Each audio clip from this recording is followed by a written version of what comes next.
don't think my mindset's ever been destroyed. So I don't know if I can directly sort of relate. I think it all comes down to intention. If your intention is to have the best agency, if your intention is to provide value that is perceived as valuable by the people around you, and then really that type of feedback is great feedback because it kind of helps you understand and helps you grow. So the person is either giving you that feedback because they have no idea what's going on and they're just being emotional, in which case you can ignore, which is really like when you're working with professionals, that's like a 1% scenario. No one is really, at least from my perspective, is really that emotional or they don't like you for any reason. It's usually boils down to something that you're doing. So I think just taking ownership, really understanding that you're playing the long game here.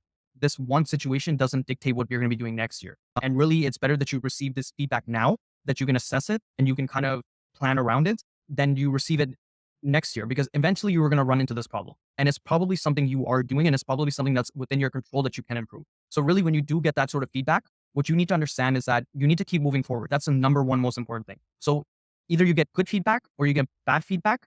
You should treat them as the same exact thing.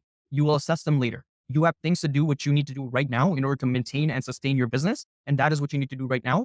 And anytime you get sort of like an extremely good feedback or extremely bad feedback, they're basically the exact same thing. They shouldn't throw you off your course. You're going to go on this course, give it a couple days, let it marinate, write down your thoughts. And then on the weekend, when you have a little bit of time, assess, is this something that is on me? Because it's my business, it's my accountability. Is there something I can learn? How can I mitigate this in the future? And just create a plan. This is supposed to be a fun process. When you get that type of feedback, it should be a lot of excitement because now you have something that you can plan around and really improve. And once you do improve it, it makes your business better and it puts you at a more competitive advantage than your competitors who didn't receive that feedback.